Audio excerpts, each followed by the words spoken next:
Got another car jump starter to take a look at today, and this one comes with a built-in air compressor. Let's open it up and take a look.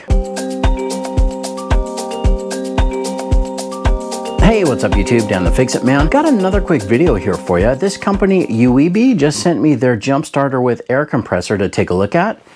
This one is the X6. Now this is the same company that sent me the S600 jump starter. I'll put a link to that review in the description for you, but I really liked how that jump starter worked. I jumped a truck that was really dead and it had no problems at all. I'm sure this one will work great as well, but as an added bonus, this has a built-in air compressor. So let's open it up and let's take a look and see how that works as well.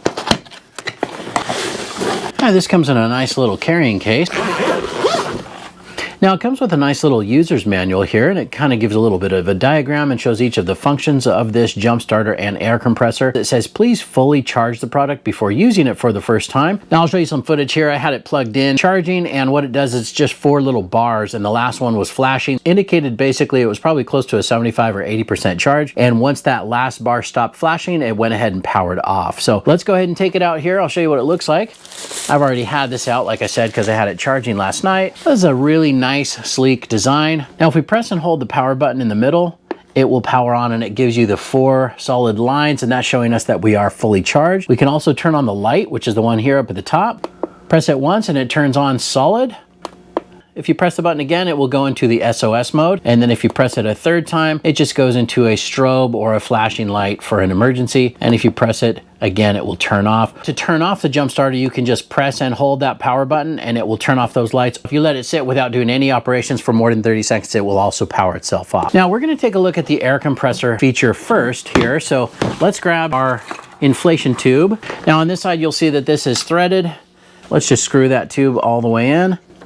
Now you don't have to use a tool or anything, just make that nice and snug. Now in order to inflate something, we just need to select the mode. You can use this button down here that says M, and that will get you into some different modes. It looks like it's got a little icon of a vehicle, 36 PSI. If we hit that mode again, it goes into a motorcycle of 35 PSI, bicycle 45 PSI. If you want to inflate like a volleyball or a basketball, it shows at 8 PSI. You can also adjust this up or down by hitting this plus or minus, and you can change the PSI. And then to start, all you do is give it a push. Now that's pretty loud, but to start or turn this on, all you need to do is push the power button one time. All right, now this is my 67 Cougar. I'm just gonna take off the valve stem cap here, see where we're at. So right now we're at 31.4, which is about where I like to be, but I'm gonna let some air out and then see how long it takes to bring it back up to where it was. Take a look. We are at 0 PSI. Now in the description, it says that this will take a car tire from 0 up to 20 PSI in 2 minutes. So let's go hook this up to the tire. We'll hit start, and then I'll also start a timer, and we'll do a quick little time lapse and see how long this takes. All right, once again, I'm just gonna verify the PSI. It's at 0, and set this at 32 PSI, which is right about where it was. Now we're gonna hook this up. You can see it's still reading 0. Let's go ahead and hit start.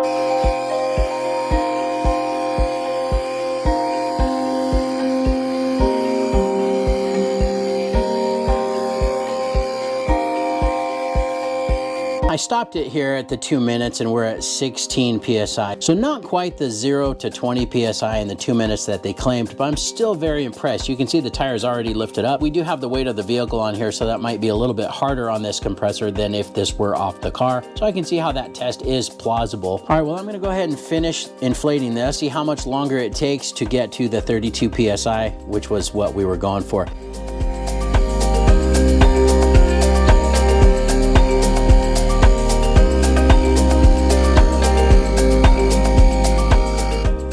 All right, 5 minutes, 47 seconds to go from 0 to 32. The compressor does stop on its own. So whatever you have as your set PSI, it's gonna turn itself off on its own. Even going from 0 to 20 took about 3 minutes, as you saw. That's still very quick for how small this unit is.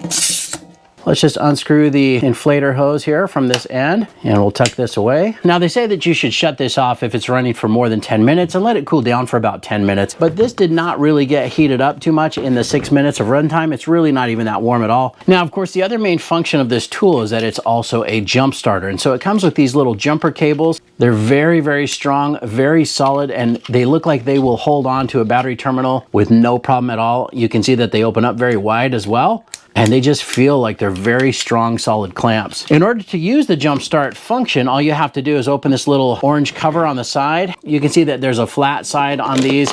All you have to do is plug that in and then hook it up directly to a battery. Now, after you have it connected to a battery, you'll hear it clicking, and basically it's the relay inside here that's diverting the power directly into the battery, and it does it really quickly. Now, once you do start the vehicle, all you need to do is disconnect it from the unit. Just pull this straight out, and then you can unclip this from the battery and you're good to go. I just don't have a dead battery right now, but I did demonstrate that in the other video that I made for the same company, UIBI. I'll put a link to that video in the description for you as well. Now, if you look at this end of the tool where we also screwed in for the inflator, we also have the input-output USB-C right here, and then we have the output USB-A. So the USB-C says input output PD 45 watt, 5 volt 3 amp, 9 volt 3 amp, 12 volt 3 amp, 15 volt 3 amp, 20 volt 2.25 amp. Now the USB output, which says right here 18 watts, that's the USB-A. It says 5 volt 3 amp, 9 volt 2 amp, 12 volt 1.5 amp. In addition to being a tire inflator and a jump starter and a flashlight, it's also a power bank or a battery bank. So what I wanted to do is see if we can charge something just by plugging into it. Let's just plug in the USB-A right here to the output. And since this is a USB-C, here's just a little flashlight. I'm gonna plug this in and see if it starts to charge. See if we get a charging light. Yep, right there. Flashing red, and this turned on right away. Didn't even have to push anything. Now I also have a USB-C to an Apple Lightning cable. I'm gonna plug this in. I'm gonna see if I can do it at the same time and see if it will charge my phone. 59% charged, and the charging icon is lit up. So this will also charge your phone. Let's unplug these and we'll wrap this up for now. And we can long press that power button and it will cycle itself off. But I'll tell you, I'm very impressed with this. I mean, the size, it is really nice and compact. Fits perfectly in this little case.